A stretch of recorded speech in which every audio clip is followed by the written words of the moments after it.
اوجگیری تنش‌ها در 24 ساعت گذشته در تنگه هرمز این آبراه حیاتی را بار دیگر به یکی از حساس‌ترین نقاط جهان تبدیل کرده است. در 24 ساعت گذشته گزارش‌ها از تحرکات نظامی، عبور کشتی‌ها و برخوردهای هشدارآمیز افزایش یافت. دونالد ترامپ اعلام کرد که نیروهای آمریکایی 7 قایق کوچک ایرانی را هدف قرار دادند. ادعایی که از سوی ایران تایید نشد. همزمان فرماندهی مرکزی آمریکا مدعی عبور موفق کشتی‌های تجاری و نوشکن‌های این کشور از تنگه هرمز شد، اما تهران این روایت را کاملا نادرست خواند. در میدان وضعیت پیچیده‌تر از روایت‌های رسمی به نظر می‌رسد. نیروی دریایی ارتش ایران از شلیک‌های هشدار دهنده به سمت نوشکن‌های آمریکایی خبر داده است. سپاه پاسداران نیز هشدار داده هر شناوری که از این تنگه بسته شده عبور کند هدف حمله قرار خواهد گرفت. در همین حال گزارش‌های از اصابت پرتابه به یک نفتکش اماراتی، حمله مشکوک به یک کشتی باری کوریایی و آتش‌سوزی در تأسیسات نفتی فجیره امارات متحده عربی منتشر شده است. هرچند هیچ یک از طرف‌ها مسئولیت مستقیم این حوادث را نپذیرفتند، اما مجموع این رخدادها نشان می‌دهد که تنگه هرمز در آستانه یک درگیری گسترده‌تر قرار گرفته است. در چنین فضای اظهارات تهدید کننده رئیس جمهور آمریکا بر شدت بحران افزوده است. پروژه آزادی به صورت شبانه برای کمک به صدها کشتی گرفتار در خلیج فارس و بیش از 20,000 خدمه اجرا شده و هدف آن کمک به بشریت است. جمهوری اسلامی دو مسیر پیش رو دارد: دستیابی به توافق یا از سرگیری عملیات نظامی. در مقابل عباس عراقچی وزیر خارجه ایران در واکنش به این سخنان گفت که پروژه آزادی آمریکا در تنگه هرمز در حقیقت پروژه بنبست است.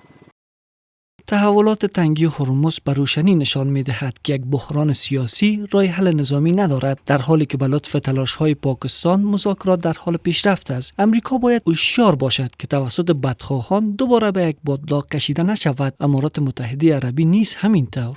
همزمان باراک اوباما رئیس جمهوری پیشین آمریکا با نگاه انتقادی نسبت به مسیر کنونی واشنگتن هشدار داده است.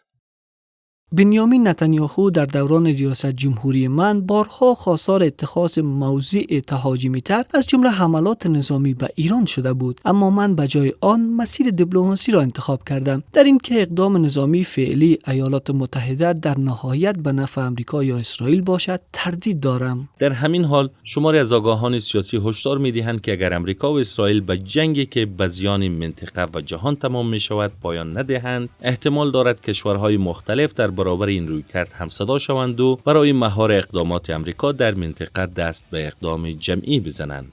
جنگی است که سودآور نیست و به نفع هیچ کس نیست. بهتر است که امریکا و اسرائیل به خود بیاین و این معضله را حل کنن، ورنه در اروپا، آسیا، کشورهای شرق دور اینا کلگی متحدانه ممکن که یک پلان گذاری کنن تا جلوی امریکا را از این منطقه بگیرن و کنترل منطقه را به دست خود بگیرن تا بتانن هم ضرورت خود هم ضرورت دنیا را رفع کنن و این پترولا به همگی برسه. در بعد اقتصادی نیز این جنگ برای امریکا پرهزینه بوده است. بر اساس گزارش‌ها هزینه‌های امریکا در این تقابل تاکنون از مرز 70 میلیارد دلار گذشته و همچنان رو به صعود است. افزایش پیوسته هزینه‌های جنگ همراه با تداوم تنش‌های میدانی و نبود چشماندازی روشن برای پایان بحران نشان می‌دهد که امریکا بار دیگر در آستانه گرفتار شدن در یک بحران طولانی و فرسایشی دیگر قرار دارد.